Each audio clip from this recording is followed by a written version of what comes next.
we gonna get a car like that for Christmas? Yes, I'll probably So cute.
Good evening, everyone. I'm calling the meeting to order. The Auburn City Council Studies Session meeting scheduled for Monday, November 25th, 2024 at 5:30 p.m. will be held in person and virtually. Hannah, could you do roll call, please? Deputy Mayor Brown. Absent? Excuse. Councilmember Ammer. Here. Councilmember Baldwin. Councilmember Baldwin. I have not heard from her, so Yeah, she's you probably have. on her way. You have heard from her. Have I? Okay. She is on her way. Okay, she's on her way. Councilmember Rakes. Here. Councilmember Clinton Taylor. Here. Councilmember Tracy Taylor. Here. Councilmember Troutman Well. Here. Thank you. Is there any agenda modification? No, Chair. Okay. Now I will turn it over to our Councilwoman Tracy Taylor.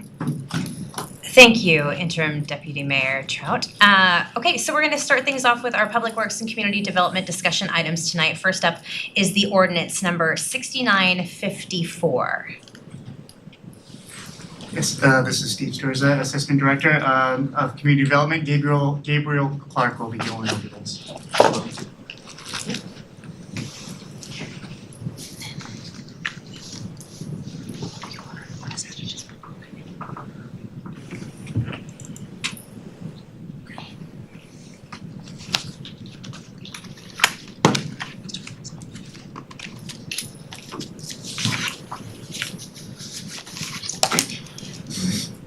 Good evening, Council. My name is Gabriel Clark. I'm a Planner 2 here at the City of Auburn, and tonight I will be presenting the annual amendments under Ordinance 6954. This is the first of two presentations. This Planning Services Division has received capital facilities plans from our 4 school districts that service the student population of Auburn. Ordinance 6954 would adopt these plans by reference in the city's capital facilities element. Ask you to speak a little bit louder if that's okay, please. Certainly. Thank you. Okay. All right, this slide is just a background of the comprehensive plan and annual amendments. The city's comprehensive plan document provides a policy basis for the future development regulations to ensure that they are consistent as required by city code. And we can see that here in ACC Auburn City Code 1422050 with conformance and consistency.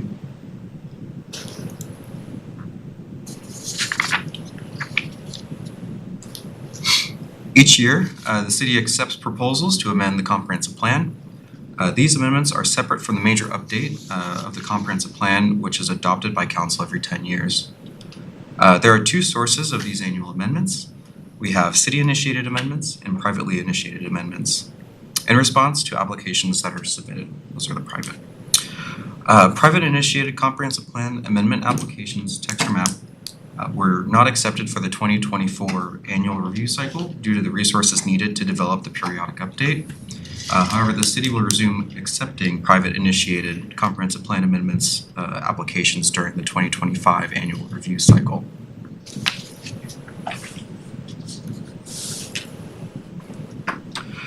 This year, the city has received capital facilities plans from the Auburn School District, Derringer School District, Federal Way Public Schools, and the Kent School District. These capital facilities plans are proposed to be incorporated by reference in the capital facilities element of the comprehensive plan.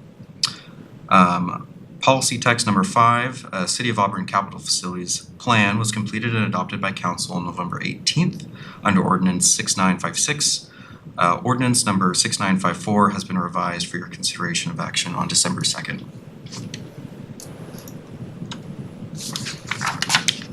All right. Jumping into the capital facilities plans for each school district, up first we have the Auburn School District.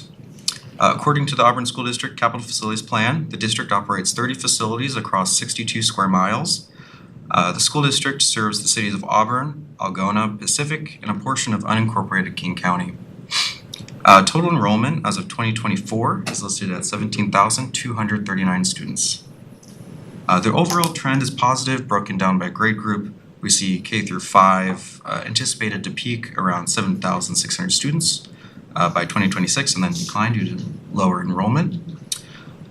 6 through 8, we see expected to grow 3.3% and then decline, and then grow continually at 0.8% in the following years. And then high school population is expected to increase 1.6% for the first 5 and then 0.1% after the following 5. So we see overall trend of positive growth, but nothing exuberant.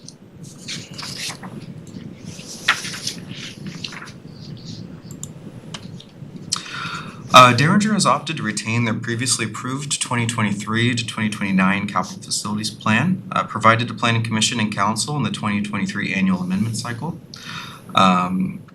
According to Derringer School District, the district operates 3 schools, 2 middle school and 1 elementary school. The CFP also notes that students who are of high school age can venture to any of the public high schools within the immediate area.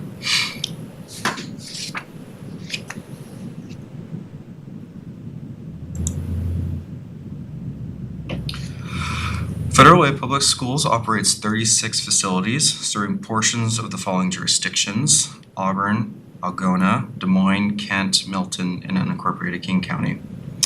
Federal Way Public Schools serves the whole city of Federal Way, and the CFP notes that the district is nearing the end of Phase 2 bond projects supporting school expansion and replacement authorized by voters in 2017. The district has completed 1 high school, 1 middle school, and 4 elementary schools, Olympic View K through 12, and a memorial field. Over the 6-year forecast of student enrollment conducted by Federal Way Public Schools, growth trends indicate a 0.1% increase year over year.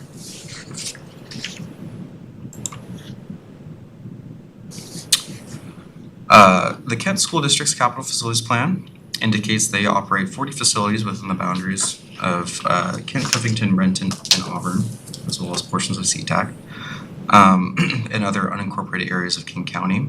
The district enrollment is approximately 39,732 as of 2024. The school district describes a low growth trend over the years with slowed single-family development occurring within the city limits.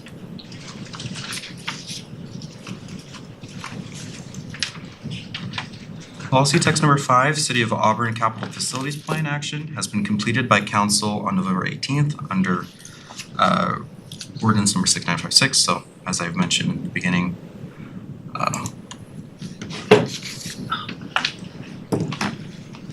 ordinance number 6954 would adopt the 2024 annual comprehensive plan city initiated text amendments, city file number CPA 240001.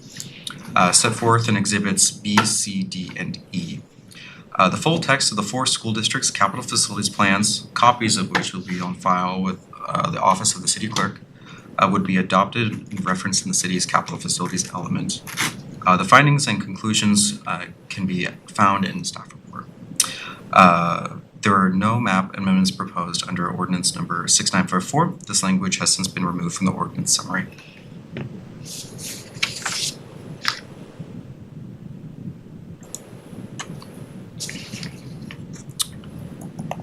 After conducting public hearings on October 23rd, 2024, and taking public testimony and deliberating with the Planning Commission recommended to City Council approval of the 2024 Annual Comprehensive Plan amendments, and staff requests Council to schedule Ordinance 6954 for action on December 2nd, 2024.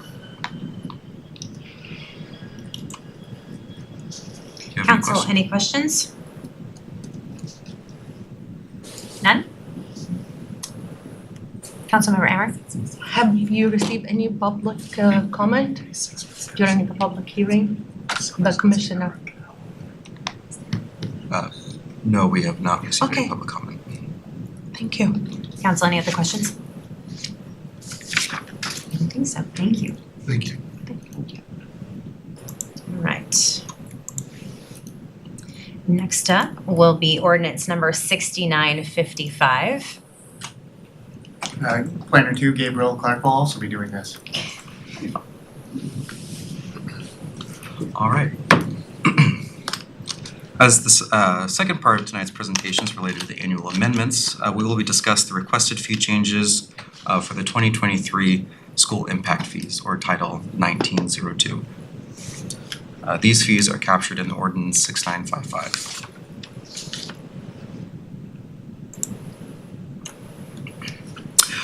Title 19 of the Auburn City Code contains standards and regulations pertaining to the collection of impact fees in the city of Auburn. Impact fees are authorized by state law. Specifically, Chapter 1902 addresses the establishment, calculation, collection, and amendment of school impact fees within the municipal boundaries of the city of Auburn. The city originally established school impact fees in 1998 by ordinance of number 5078. Portions of the 4 school districts occur within the city limits. Pursuant to Code Section 1902-060, Annual Council Review of the Auburn City Code, on at least an annual basis, the Auburn City Council shall review the information submitted by the districts pursuant to ACC 1902-050. The review shall be in conjunction with any update of the capital facilities plan element to the city's comprehensive plan. The city council may also at this time determine if an adjustment to the amount of impact fees is necessary.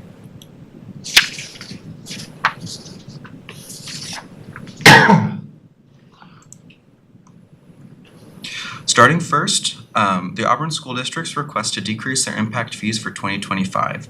A primary reason for the reduction is due to slowed residential development and marginal student enrollment projected to increase by 0.9% during the next 5 years and then decreasing 0.5% over the following 5 years. So we see the single family fee of $4,584 decreasing from $5,957, and multifamily fees decreasing from $9,913.64 to $8,966. And this is per unit of housing.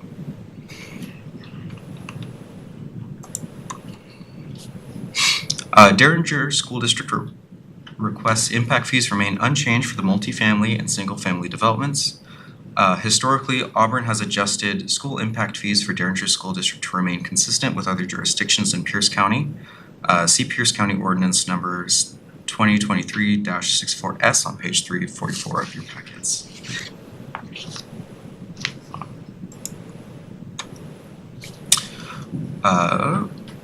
Due to the school district of Federal Way Public Schools nearing completion of the projects initiated under Phase 2 bond and stabilizing student enrollment, Federal Way Public Schools request the reduction of the multifamily school impact fee to $0.00 from $6,998.00.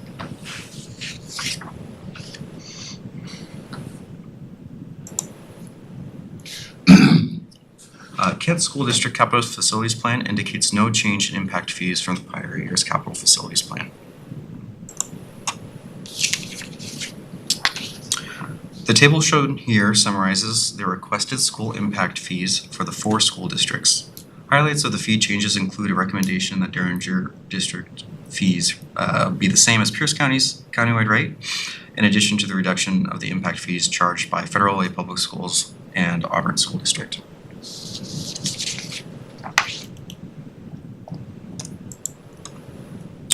Ordinance number 6955 allows the City of Auburn to adopt proposed school impact fees changes and collect those requested fee changes on behalf of the school districts located partially or wholly within the city.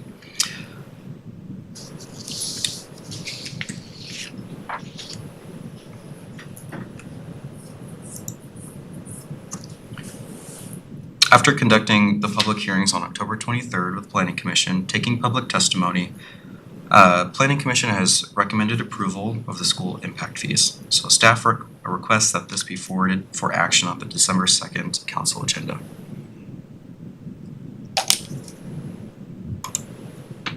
Council, any questions? Councilmember Baldwin.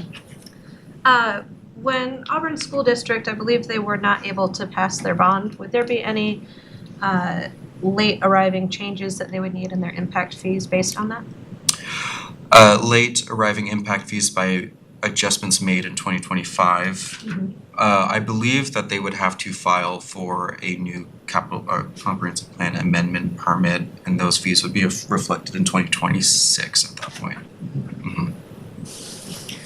Councilmember, Council, any more questions? No? Fantastic, thank you. Thank you. Moving on to ordinance number 6959. Planning Services Manager Alexandria Teague will be going over this.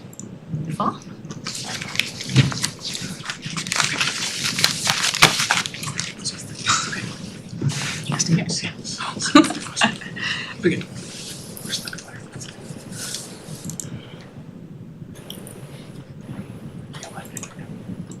Okay.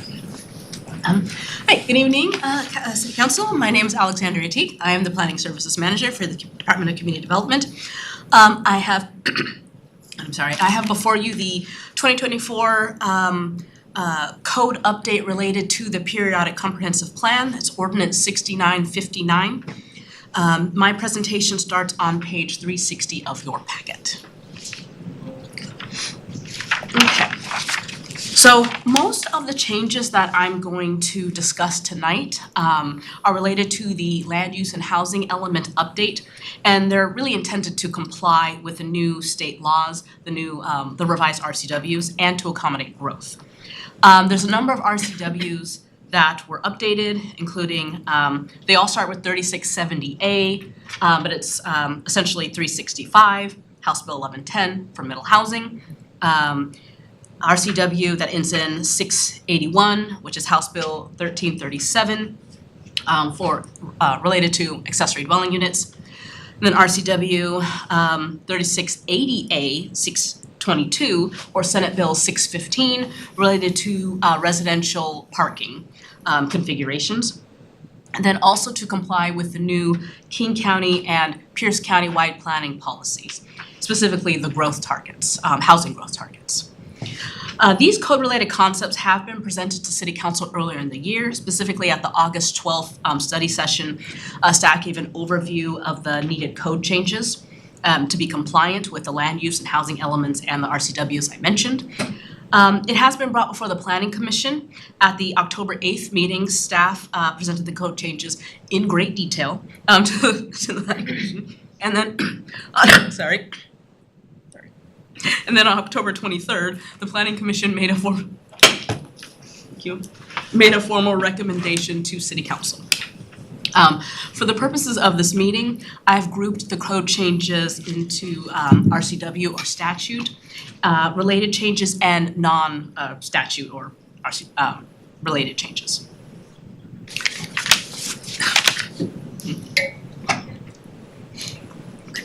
All right. So first I want to discuss the key code changes related to House Bill 1110 or middle housing. So the key changes are on the right-hand side of this page. Eligibility criteria, there's exceptions, how ADUs are considered under middle housing. We have some design standards proposed and usable open space. We are proposing to revise our current infill chapter, that's 1825, into the new middle housing chapter. In many ways, middle housing will function as infill. It'll predominantly occur on those lots that are either vacant or perhaps have one single-family residence on them. So it made sense to revise the current infill chapter. I mentioned contains revisions to ADUs, how those are going to be treated. Kind of a big deal, but they will be considered a dwelling unit when we're counting the total number of units on a property. And that's important when it comes later on with determining how many units you can have on a lot. We have exceptions proposed in this chapter. Exceptions meaning in urban separators, that's parts of Lee Hill.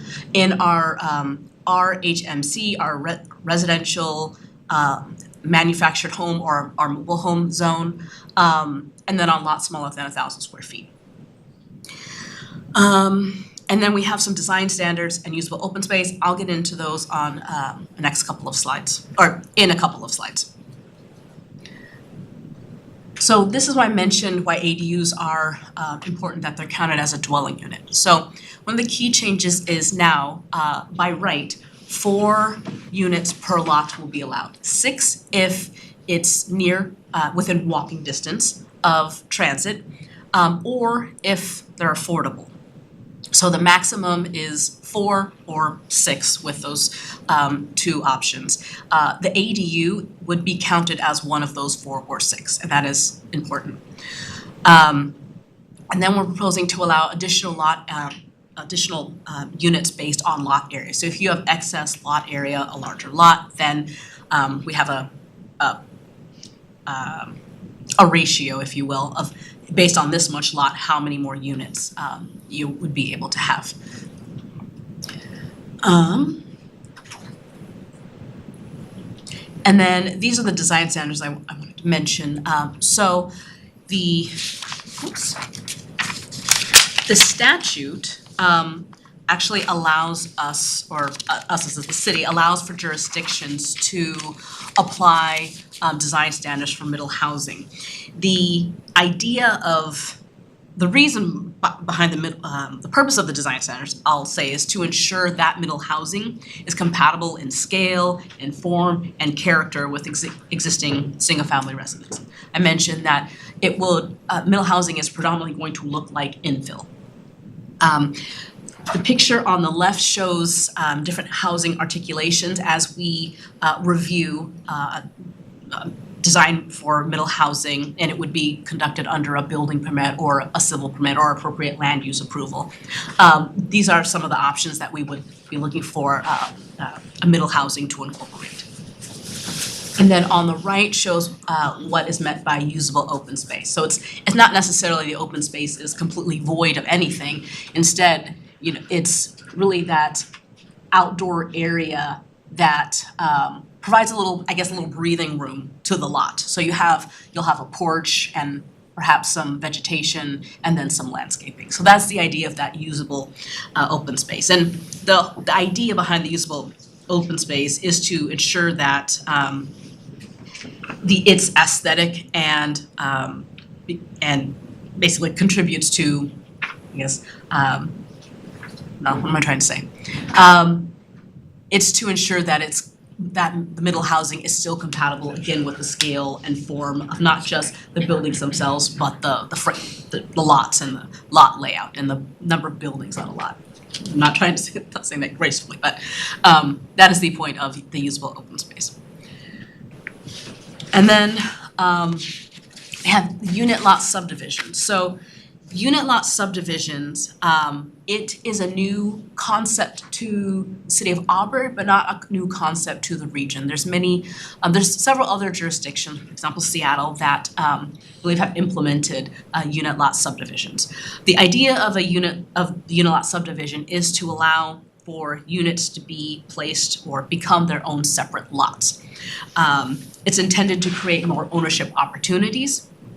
And we're proposing to create a new chapter in Title 17, which is our land division chapter, wholly dedicated to, that will contain the provisions for a unit lot subdivision. It will function and be processed in many ways, like a preliminary short plat or preliminary plat, but with particular regulations related to parent lots and unit lots and things of that nature.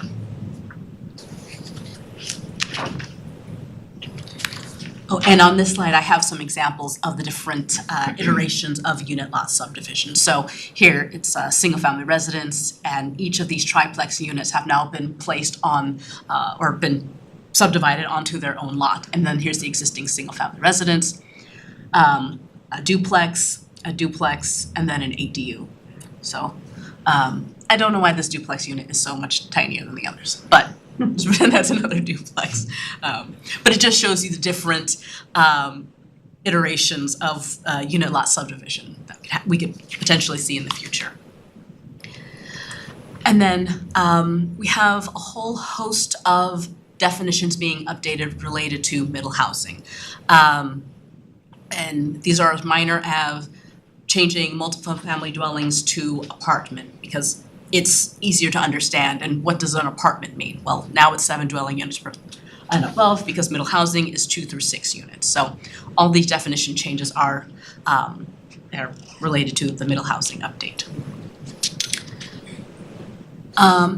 Now moving on to RCW 3670A, 681, or House Bill 1337, just the ADU updates.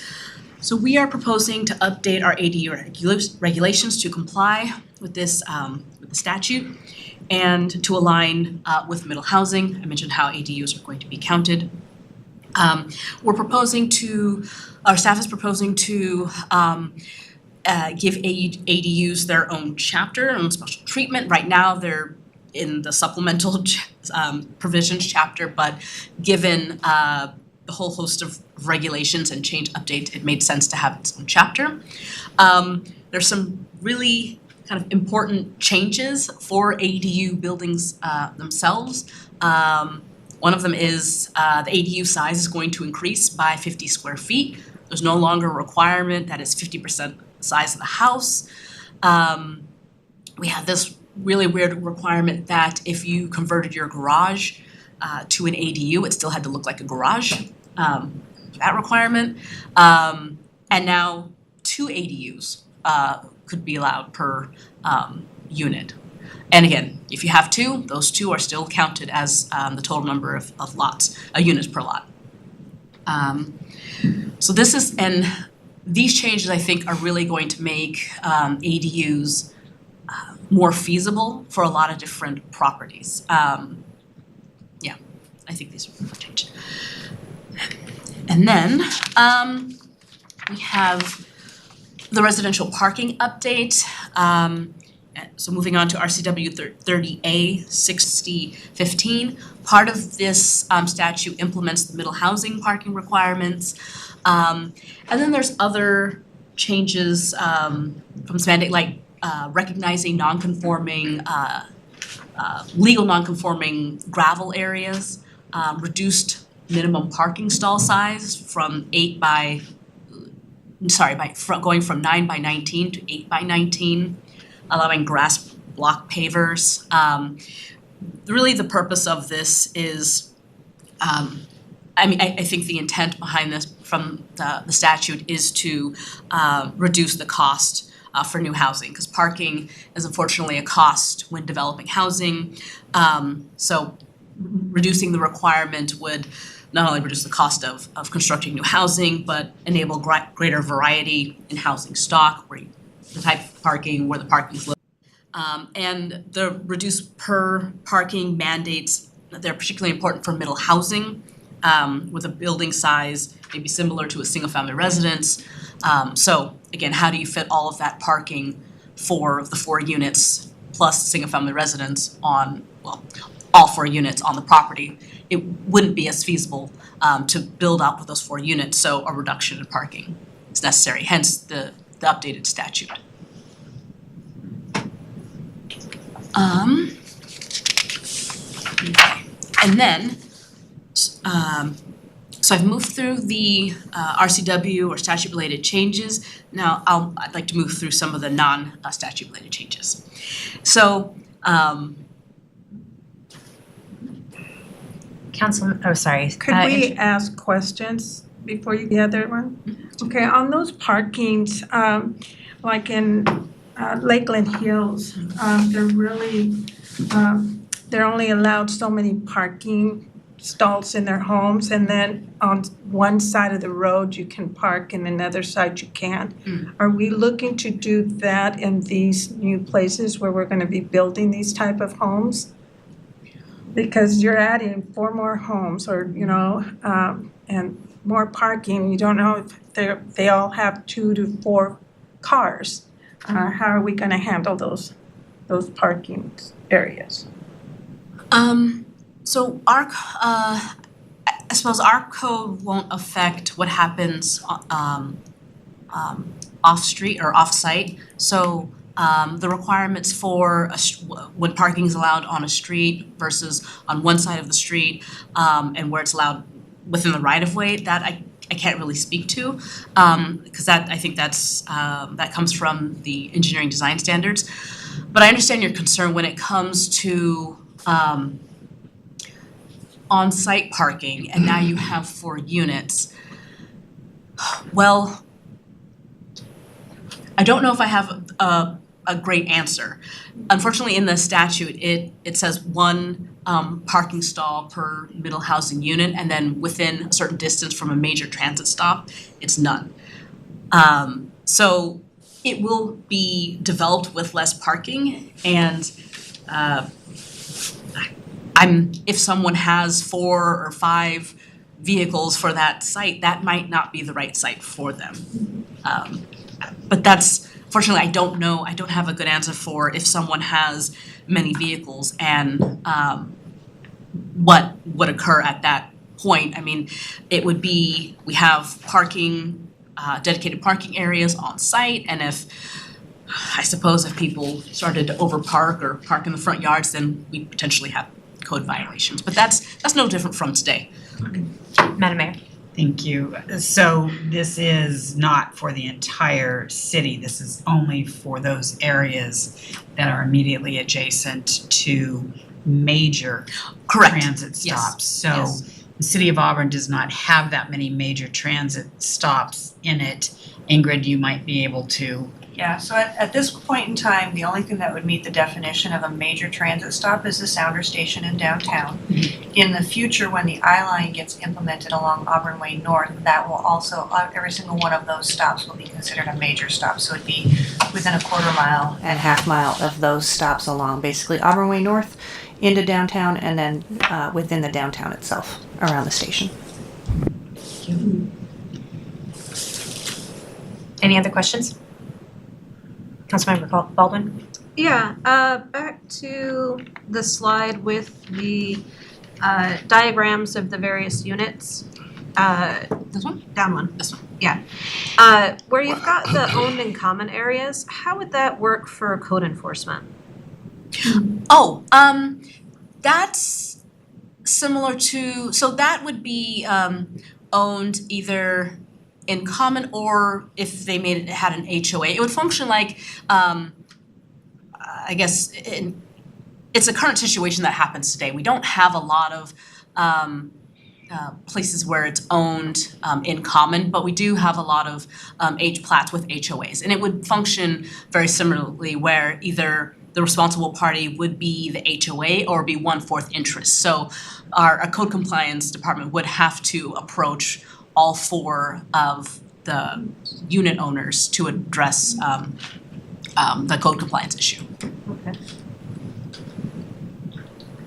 Any other questions? We can go ahead and move on. I was missed. Okay.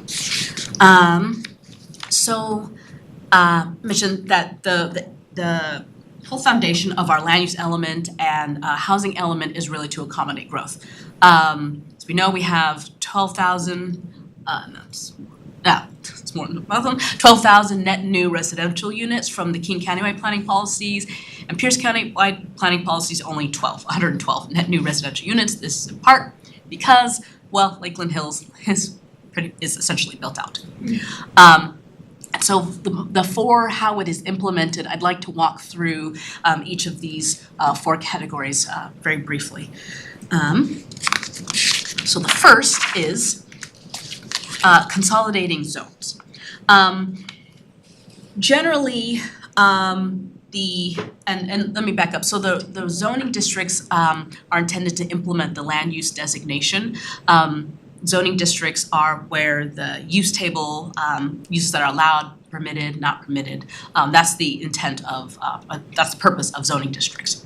So we are intending to consolidate a number of zoning districts, in part because we're going from the R5 zone, which is our current zone today, which R5 means residential 5 dwelling units per acre. Well, with 4 units per lot now allowed, 5 dwelling units per acre doesn't really hold a lot of water anymore. So we're proposing to rename them to R1, R2, and R3, and R4. So R1, RC and R1 are residential conservancy, and R1 are largely going to remain the same. R2 is a consolidation from our R5 zone and our R7. R5 is our most common residential zone across the city. R7 is our second most common. R3 is a consolidation of R10 and R16, which is our moderate density zones. R16 is not, it's barely it's just mapped in a few locations. R10, there's not as many locations, but R16 is barely mapped. So R10, R16 proposed to become R3. And then R4 is proposed to replace the R20 zone. And then we have the new RNM, Residential Neighborhood Mixed Use. That zone is intended to be the foundation of many of our future growth centers. It is a mix of dense residential and light commercial uses, either in a vertical or horizontal configuration. The proposed growth centers in the comprehensive plan are kind of as they're named, where we're intending for a lot of growth, to direct a lot of growth to these areas. And then the RF zone, or residential flex, would essentially replace our current RO zone. I think the name residential flex evokes a little more sense than our residential office, which people are confused by that. Maybe they're confused by RF, but the point of the RF zone is going to function similar to the RO zone. We're proposing to consolidate our commercial zones. So the CN, or neighborhood shopping center, and our C1 light commercial zone consolidated into one zone, which is the new C1.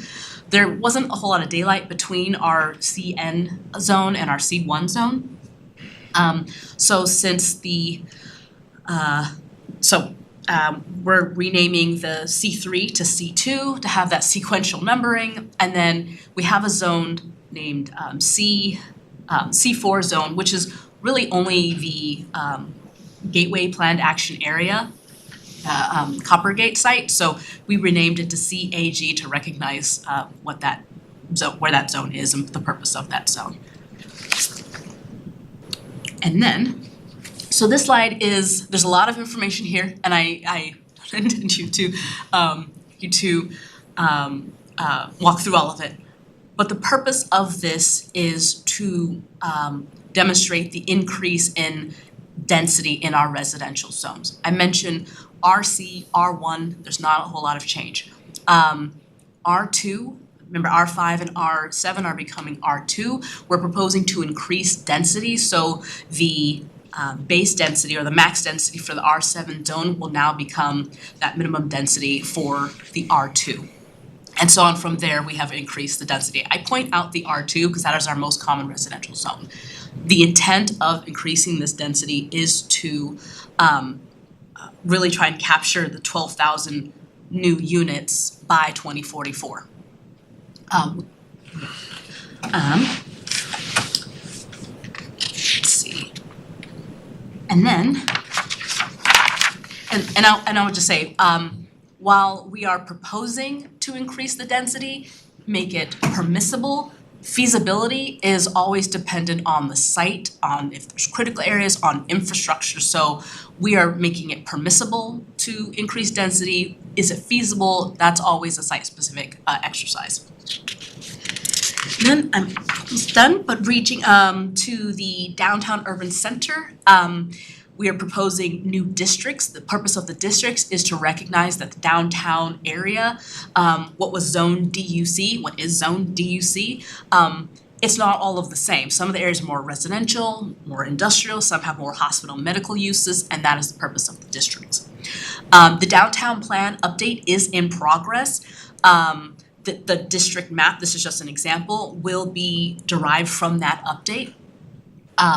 The purpose of the code update to chapter 1829 is just to introduce those districts in the code. And then I highlighted the other changes, the removal of exclusion of taverns in the downtown. And then we have a number of definitions that are updated. These are the 4 major additions to the zoning code. And then, and that is the end of my presentation. Council, any questions? Councilmember Rakes? I'm just confused, I wanna clarify this. So, developments like Lakeland Hills, can they stop, like, from putting ADUs in there, like an HOA? Yes. Okay. Yes, because that's, yes. What is allowed in code and sometimes what is allowed by an HOA, like we allow for home-based businesses. There are some HOAs that prohibit home-based businesses. So the property owner residing within that HOA would still have to comply with their covenants. Okay. Conditions and restrictions. Councilmember Baldwin? Yeah, thank you. I was gonna ask on your existing and proposed slide, if I'm just reading it incorrectly, on the proposed where you've got row A with minimum density, the residential NM neighborhood mixed, is that really a 30 minimum or is that 30 maximum? That is a minimum, and it's very high, and that is the intent of making those growth centers, a growth center to really direct growth in those areas. Okay. So if I was playing this out, if we had something that was zoned as our neighborhood mixed use, if there was someone who wanted to develop in a lot in that space, they'd have to be accommodating 30 units? They would have to attempt to meet the minimum density. We do have provisions that would allow someone to deviate from minimum density. It would be things like, it would be a variance, or it would be if encumbered by critical areas or things of that nature. We have another provision that would allow for them not to meet, for the applicant not to meet the minimum density, but that is, the intent is to really drive growth in those areas. Yeah, because it seems like a sizable jump from a 16 unit to the 30 unit, and so I would hate to lose potential development if it was somewhere, shy of the 30, because that seems like an awfully tight. It is, and if, I'll say that, if it turns out with this, because the 12,000 new units by 2044 is about 600 units per year. And I will say that if it turns out that this is just not a realistic number, then we would revisit the code and we would revise the number down. And that's not unlike other code sections, or we do our best to write the code. And there are times when, based on what is happening on the ground, we have to revise it. And that might be a provision that we do have to revise. If we're coming against where people are like, that's too, I can't process those many units, or people are pursuing variances or that encumbrance because of it, then we would take a look and revise that down. But no, we would not let minimum density stand in the way of someone just developing the site. Again, to a high level toward density, but maybe not that high. Council, any other questions? Councilmember Baldwin? The other one that I was curious about is if we were looking at the different residential zonings, where in the code changes would like the senior in-home care places fit? Because I know there's a couple within my neighborhood where you've got caregivers caring for, you know, people who need different levels of sort of assisted living without being an official facility, but it's happening within residential homes within Oh. neighborhoods. I understand. In our use table, it is, it's not home occupations, it's, adult family homes. Yeah. Yes, that is allowed, in all residential zones. And that's not changing. Okay, great. Any more questions? Councilmember Troutman Well. Follow up with that question. Is there a number of how many can come into a neighborhood of those assisted family living family adults home? No, I don't think we have limitations on the number, within a residential area. Okay, I was just curious because within my neighborhood, on the other side of Auburn Way South by the Mako Chute, it just seemed like a whole neighborhood, every other house seemed to be, you know, they turned it into an adult caring facility. So I was just curious if, you know, if it's like that allowed everywhere else, but I think it's allowed in pretty much all of the residential zones, and I think, I could be wrong, but I think that's required by statute, but I can double check. thank you. Council, any more questions? I think that wraps it up for you guys. Thank you. Thank you very much. So that wraps up the Public Works and Community Development discussion items. I will hand it back to Interim Deputy Mayor Troutman Well. Thank you. Next, it was on the agenda item for council discussion is ordinance number 6961.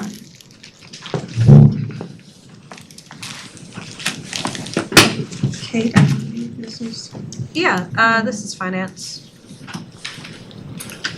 both of those are yours, right?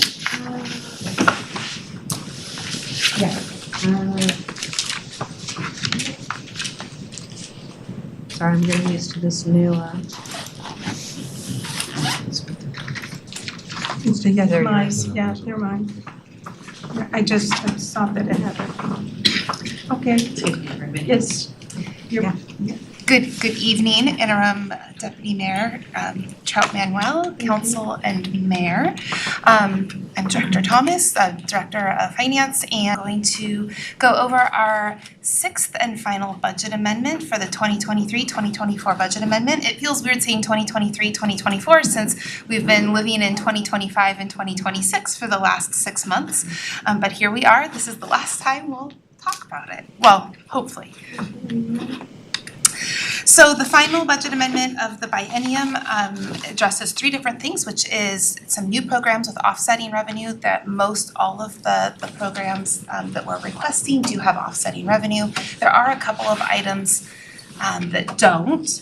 We also have some capital project adjustments plus some new capital I think that we've already discussed leading up to this meeting, but this will be formalizing some of those capital project requests in budget.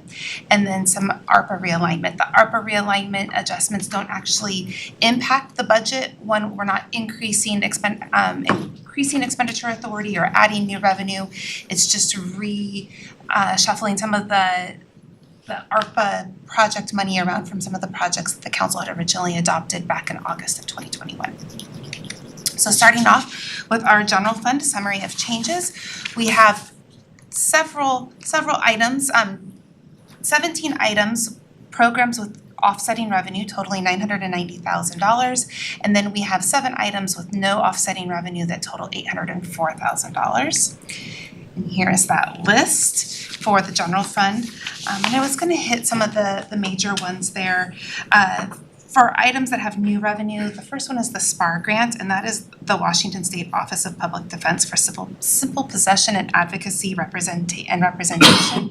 So this is for our possession cases that require indigent council, going through King County District Court, we actually received a grant from Washington State to help us offset some of those costs, those increasing costs that we're experiencing going through our court system. So this grant actually is good through June 30th of 2025. So we don't expect to spend all of this grant money and all of this expenditure authority before the end of this year.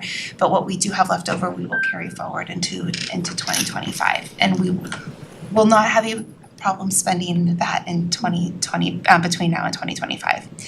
We also have several grants between the police department and the parks department that we're recognizing, and the offsetting revenue for those. Those include some justice for the police department, Justice Department grants, wellness grants, bulletproof vest grants, and the registered sex offender program. And then for the Parks Department, we have for culture grant, Cascade Bike Club grant, King Conservation, and the King Conservation District Farmers Market grant. So just the timing of when we receive those awards and when we actually have done our last budget amendment, we don't actually know the actual amounts that we're going to be receiving before the end of the year. So this is just an opportunity to true up our budget with what our actual grant award is going to be. A couple of other big things. Further down the list, as a new program without offsetting revenue, is court costs and professional services for $245,000. This is in addition to the costs that we're asking for the SPAR grant that we're receiving. So in addition to the $388,000 for those indigent cases that I mentioned earlier, we do have just truing up our budget for 2024 and what we're actually experiencing as far as public defense goes, electronic home monitoring, and also additionally indigent cases. Our professional services have far exceeded what we had originally budgeted in 2024. This shouldn't be an issue in 2025 and 2026 because, as you recall, we did ask for some pretty significant increases in our 2025 and 2026 budget based on the experience that we're seeing right now in 2024. This is just getting 2024 caught up with what we're actually experiencing for those costs. We also have a larger project at the senior center, the exterior siding repair. There was some significant rot in the side of the building, so to prevent further decay and repair costs down the road, we needed to get that siding repaired, and that was $316,000. And then the last item on the list, which was kind of a large dollar figure, is the street de-icer truck replacement. We had this truck is at end of life cycle. We have $545,000 in the budget for it, but the actual cost to replace the truck today is $760,000. So we're asking for additional budget authority for that. This is the general funds portion, the $175,000. You'll see it again on the next slide because water, sewer, and storm funds will also be paying a portion of that extra overage as well. So those are our general fund amendments. Deputy Mayor, were there any questions? Council, any questions? No?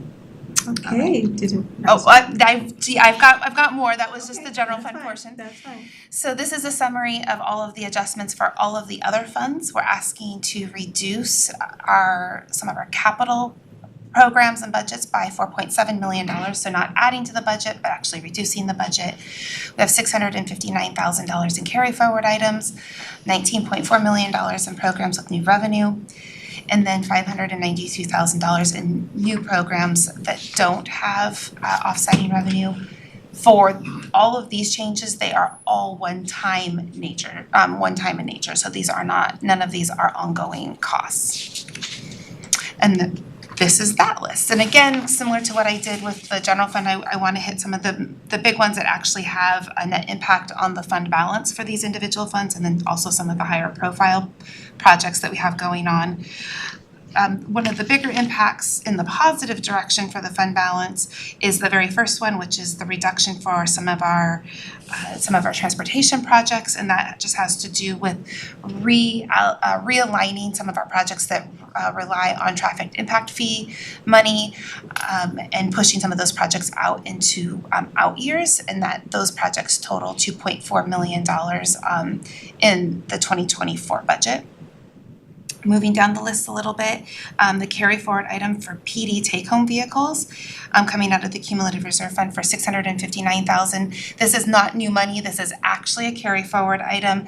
This was money that had originally been budgeted in 2023. We didn't actually, although it was the vehicles had been ordered, we didn't actually pay for the vehicles until 2024 when we actually received them. We did not get that money carried forward from 2023, so this is just carrying the money forward, so when we actually pay for the vehicles, we have the money in there. And the next item on the list is the ACRC acquisition, and that is something that council has been briefed on. We're asking for a budget of $6.8 million. That includes about $6.3 million for the purchase of the property, plus closing costs, and then also the tenant improvements that we will need to do with the property as well. So 1.9 of that will be funded with grants.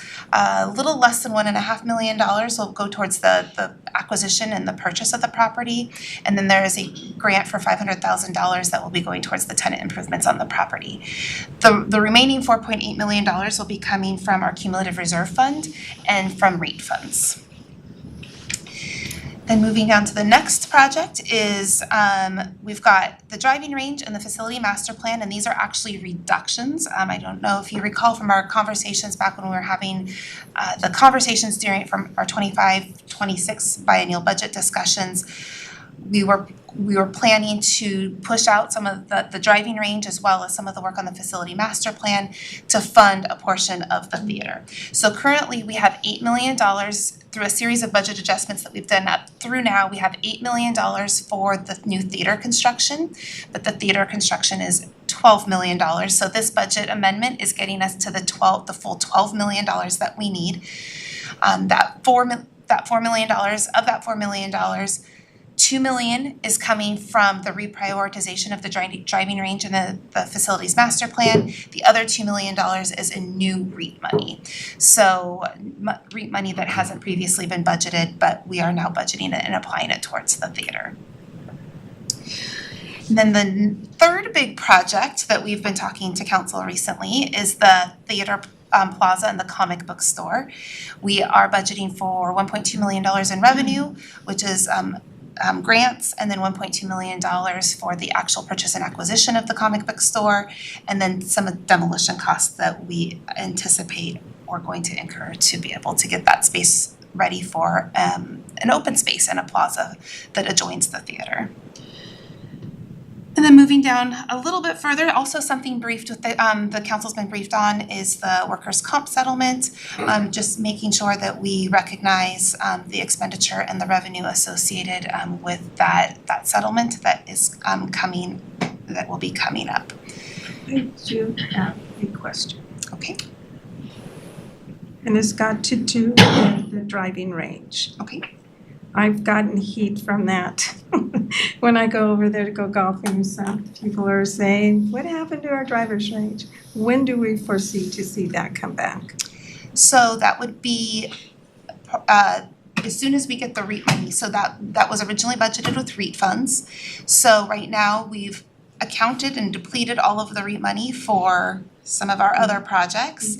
And once we get into 2025 and 2026, maybe even at the end of 2024, as we actually start, if we exceed some of our REIT collections, tax collections above and beyond what we had originally budgeted for, then that would start kind of replenishing and being able to free up some money to go back towards the driving range. So we have already talked about this with amongst the directors and the mayor, just talking about the order of operations, how we're going to reprioritize projects and how new projects are going to come back online. And I know that the driving range and the facility master plan will be priorities 1 and 2 as soon as REAP money comes back online. It's good to hear. Thank you. Okay, yes, Councilwoman Taylor. Thank you. Director Thomas, I'm looking at the capital reduction and the transportation impact fees. Now, is this a result of when we decided as a council to pull out the traffic impact fees, and now that's the reason why we're losing $2.4 million? No? This had to do with more of when we were putting together the 25-26, and stop me if I'm wrong, Director Gao, but when we were putting together the 25-26 budget and taking all of our traffic impact fees, some projects, we had double accounted for some of our traffic impact fees, and we had to get some of those projects back into realignment. Did you want to add anything? Yeah, in addition, we also received additional grants, and so that allowed us to free up some of that traffic impact fee funds. Okay, thank you. Yes. Councilmember Baldwin. Yeah, so I was gonna ask Director Gelb if you could give us a rundown of which projects are pushed out with that right now? I don't know that off the top of my head. I have the list, but it's in my notebook over on the counter over there. I'll send you an email with a list of those projects. Okay. Could you share that with everyone? Of course. And I'll send it through Hannah, and then she can go ahead and send it to council. Okay, go, okay. you can move forward. All right, so then the last piece of this budget amendment is the ARPA realignment. Like I said, it does not have any impact on the actual overall budget amendment itself. We're not increasing expenditures, we're not decreasing or increasing revenue, but it's just moving some money around from some of the projects that we had that had been previously approved by council in August of 2021. So, and most of these where we're moving the projects are either projects that had been already previously completed and it's just residual money left over, or projects that had been completed but we actually didn't draw down on the ARPA awards and we just absorbed within the general fund already throughout the couple of years. So since we were able to absorb it within the general fund already, we'd made the decision, you know what, we've got some other projects that really need to be done either in 2024 or in 25-26. And so we would like to shift that money to these other projects. And one of those is the cybersecurity locks. This was actually a project that was identified during the 25-26 when we were putting together all of our priorities. It was one of the things that Public Works had asked for as a priority item, but being $50,000 in a one-time sort of expenditure, we were able to find the money from the ARPA list, and that was coming from translation services. There's still some money left in the translation services. We're not spending down that entire amount, but just the $50,000 from that. We had $301,000 left over from a grant coordinator limited term position that we had in finance to help us with managing the ARPA funds. We no longer have that limited term position, and we absorbed the work with existing staff. But with our new ERP project that we have underway, we really have a need for a project manager to help be a liaison between the city and our vendor that we've contracted with for the new ERP system. And so we are asking to use to shift the professional service money from that grant coordinator position to the project manager position. $135,000 for traffic for traffic signals. That was another project identified during the 25-26 budget. And we want to use some of the money available from the neighborhood grants in qualified census areas. And then $220,000 to the Auburn Avenue Theater. So this is just, we were a little bit short with the Auburn Avenue Theater. We are pulling it from all of those other residual projects that have been complete, which is the neighborhood grants and qualified census areas, the Auburn Way South median landscaping, the body worn cameras, the vaccination program, and recreation access grants. We all reallocated those to the Auburn Avenue Theater. In the end, we still actually have $9.3 million remaining. We plan of the $14.7 million that we were originally awarded. That $9.3 million is going to be significantly smaller as we get towards the end of the year because we have a couple of very large projects that are currently underway that are using that are relying on ARPA funding. So as we get to the end of 2024, even though $9.3 million sounds like a lot, it will be spent down much more than that. And after these realignments, we will be down to 24 projects. And that concludes my presentation. Councilwoman Rick. Is there a time frame that ARPA money has to be spent by? Yes, but we've spent it. Okay. So how we've reported to the federal government is that we reported it as a revenue loss, and we used it to pull in and enhance our general fund. So we've already reported that we've already substantiated that we had a revenue shortfall and that we had absorbed that into our general fund. So we absorbed that $14.7 million in the general fund. So that's one of the reasons why our fund balance looks very large in the general fund, because we've got that $14.7 million. However, it's been earmarked by council based on that list of projects that were identified as priorities by council. So it's not just money that can be spent on anything. So as far as our reporting requirements to the federal government go, we've met all of our requirements for the spend down of that money. Now the only thing that we have left to do is make sure that we spend the money the way that the council has asked us to spend the money. Okay, any other? Councilwoman Baldwin. Yeah, how soon do we expect to be able to take ownership for the Consolidated Resource Center?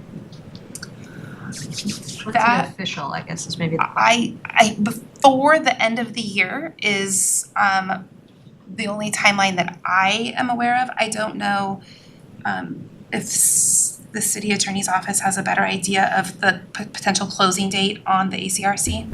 I do not. Okay. Our goal is before the end of the year. Got it. Okay. Any further questions? Nope. Okay. Thank you. Thank you. Good report. Next is resolution number 5800. Director Hinman. Thank you.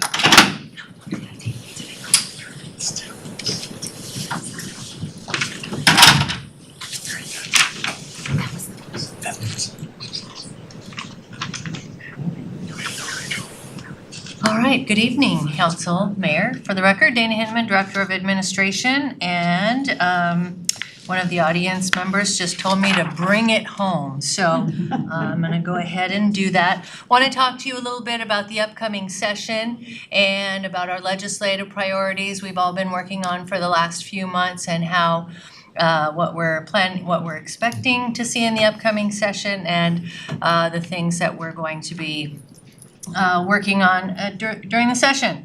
So the session, 2025 session, odd years are long sessions because they must pass a biennial budget just like we do. So it will be a 105-day session. It will begin on January 13th and expected to end on April 27th. Early indications, the biggest thing we've been hearing out there from some of our legislators and in the news and all sorts of things is the state is expecting anywhere from a $10 to $12 billion funding gap that they are going to seek to mitigate, but it's unclear how they're going to do that. There's lots of ideas floating around out there, and we will see what they come up with. That gap could have been a lot better had the initiatives passed that were seeking to repeal some capital gains taxes, climate taxes, and the estate taxes. Those did fail, so those taxes will remain in place. So if you don't like taxes, that's probably not good news, but if you're trying to pass a budget as a legislature, that's okay news. Our representatives in our 3 legislative districts, mostly familiar faces. The newest face is going to be Representative, well, I have caveat, the election will be certified tomorrow. So I can say with 99% certainty that the faces on this screen will be serving in the state legislature come January. But Representative Penner Mayor of Ordine was elected to Eric Robertson's vacated seat. All of the other incumbents were re-elected, so these are all folks that we are used to seeing.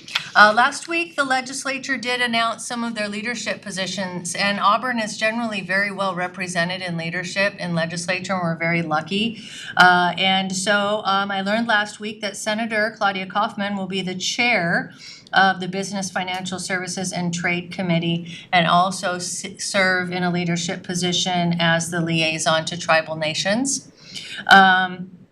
Our friend and former colleague, Representative Chris Stearns, is designated to be the Speaker pro tempore in the state legislature. That is just second in command behind the Speaker of the House. That is a designate position. The legislature will officially vote on these when they, some of the leadership positions, and this is one that will be voted on when they convene in January. So if you do see him, go ahead and give him a high five. Representative Stokesbury will be the minority leader, and Senator Claire Wilson will be the assistant whip for the Senate Democrats. So pretty high-flying positions. Nice to have people that we know and respect in those positions to represent us in our 3 districts. We do have a new governor, if you haven't heard. His name is Bob. Jay Inslee has gone on his merry way, and Lieutenant Governor was reelected, so we will see Denny Heck in the lieutenant office again.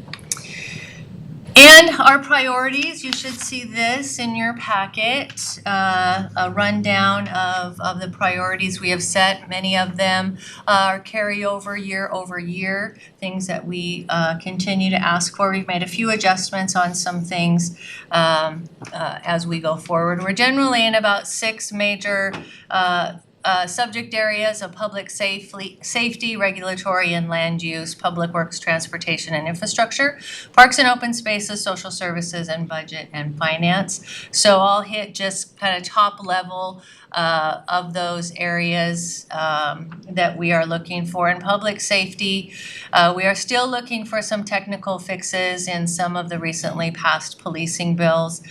Some things are kind of confusing or may not be working as well as they had hoped when the law was passed. Still looking for funding to help with staffing challenges in police departments across the state, as we know, as well as here. And also looking for local funding mechanisms for public safety. We have asked, along with some of our other, especially South King County cities, for a local funding mechanism of some sort, whether it's a councilmanic sales tax, impact fees possibly for public safety. We have impact fees for all sorts of things as it relates to growth, but we do not have an impact fee. We're not allowed to charge an impact fee. That would need we'd need permission from the state to do that. And some other creative ideas are out there, so we will see how that goes and definitely advocate that for some more public safety funding. And then to just resourcing for solutions to address the ongoing drug crises in our communities, other things around just trying to fund and resource those things so to mitigate the need for police response to certain things such as mental health, behavioral health, homelessness, some of those other things, and have other options available for people to get the help that they need.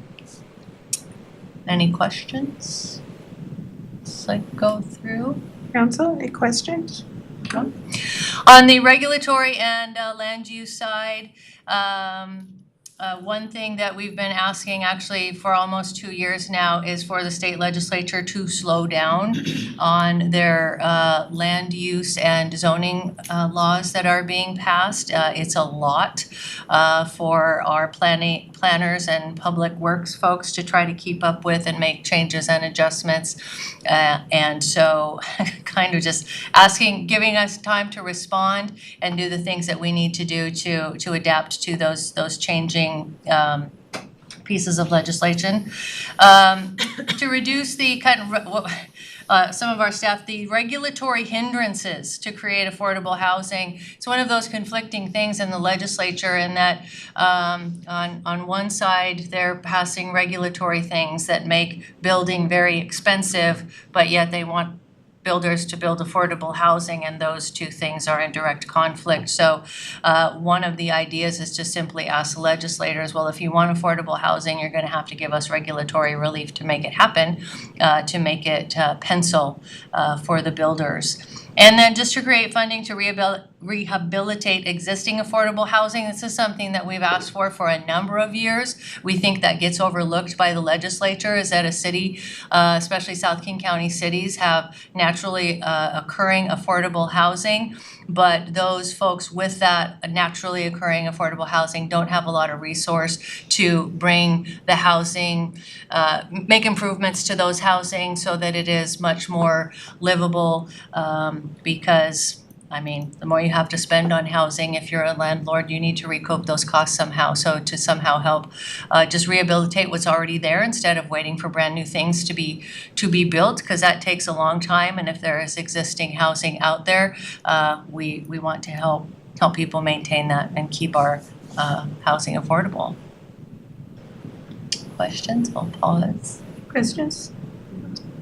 Thank you. Okay. Public Works, Transportation, and Infrastructure. Mostly our biggest ask of the legislature is protecting the funding sources that support local transportation projects. There's quite a number of funds out there. They're listed on the sheet in front of you.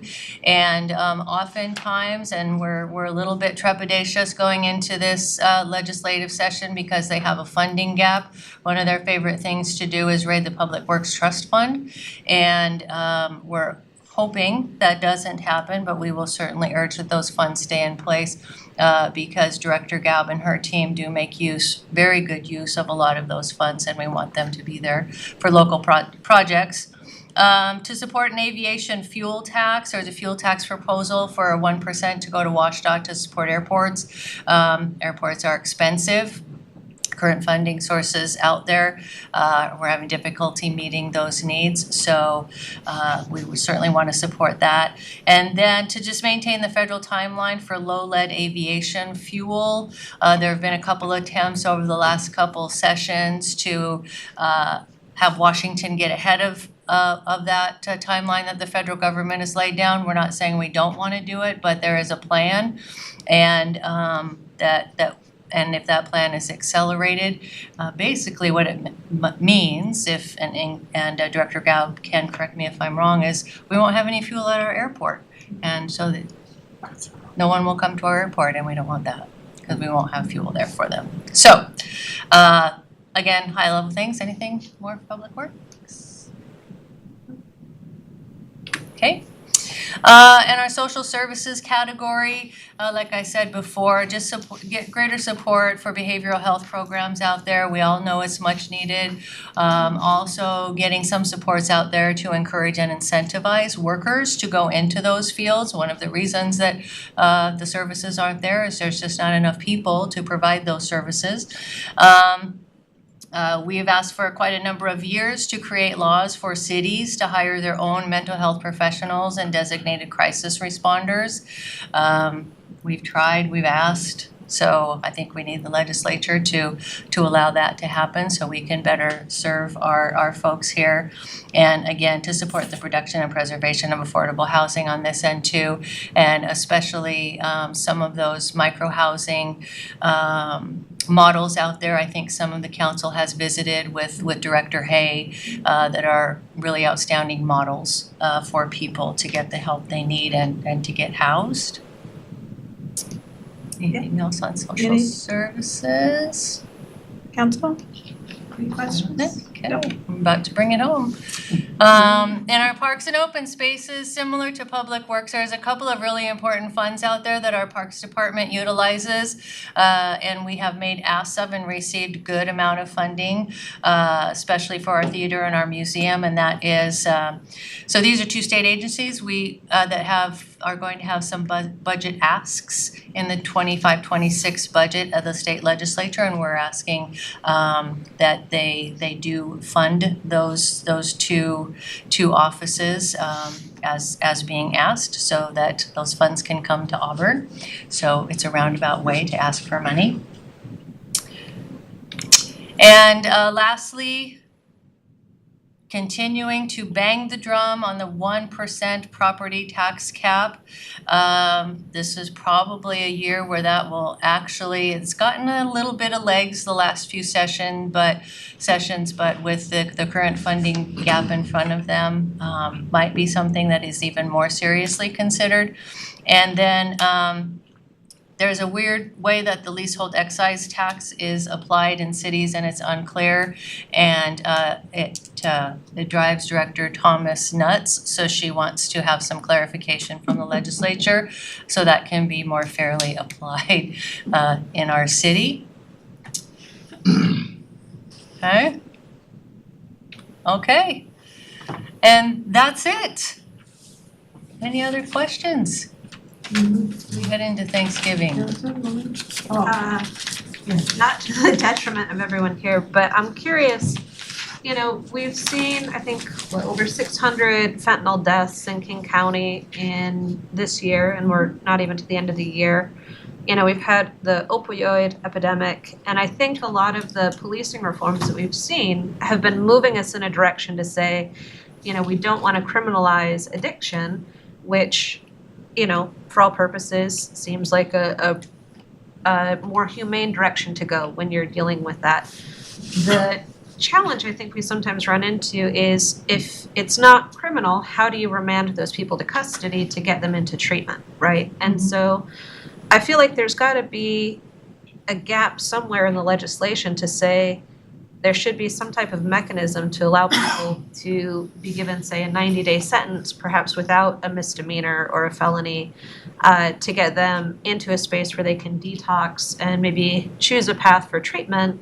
But I don't know is that we have anything in state statute that creates a path for that. And so I don't know if that's something worth looking at or talking about or discussing from the type of thing we might go to the legislature and say, hey, if you want to go in this direction from a, policing standpoint statewide, you're leaving this gap where we need to be able to do something to address people who are suffering in the community with these issues of addiction and needing treatment and kind of being left in the wind.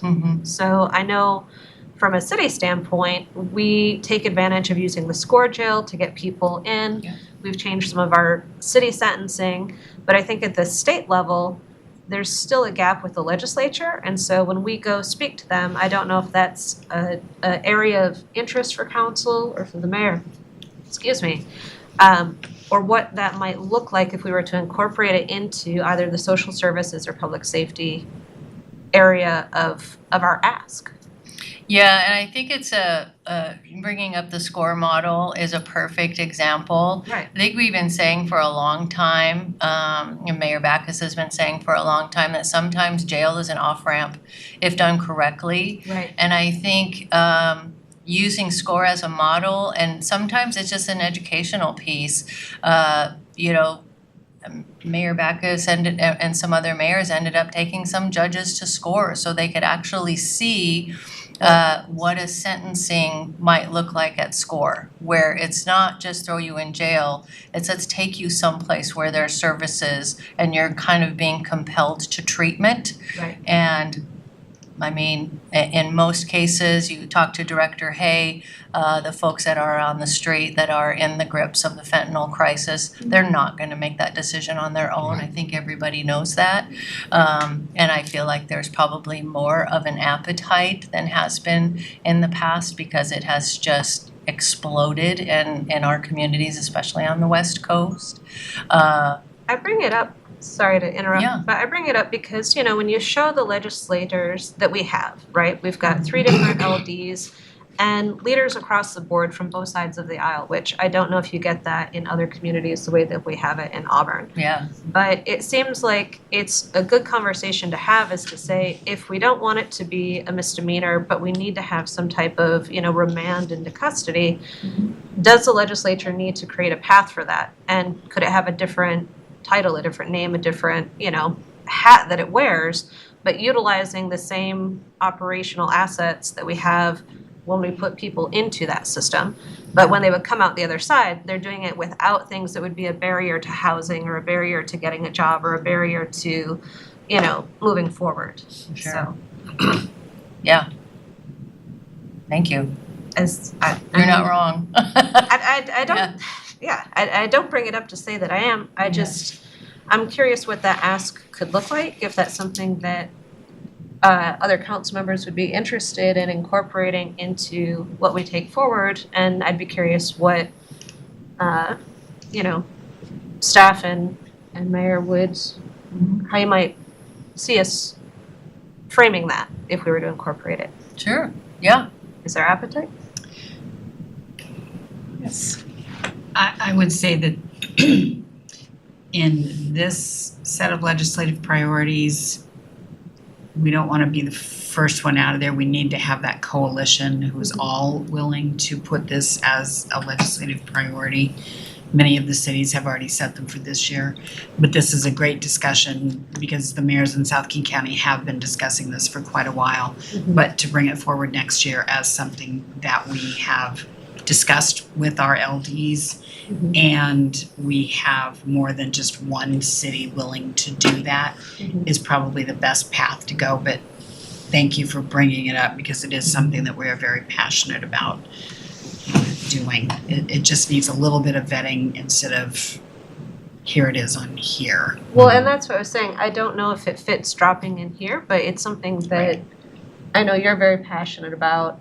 I am very much in support of, and I think it's looking at the tools that we have with maybe a couple new filters, stripping away some of the extra that's out there and recognizing at the end of the day, I think everybody wants to help these people break out of addiction, get treated, and do it in a way that doesn't set them up for failure going forward, right? And I think a lot of the, you know, decriminalizing effort that we've seen was the legislature's attempt at that, but not Far enough. Yeah. Yeah. Not perhaps, I don't want to say anything negative against the legislature, but there was more that needed to be built into that plan forward. And so as we're going back and trying to figure out what a new future could look like, would just be very encouraging in sort of saying, yeah, let's see what that could look like and how we could work towards that goal. Yeah.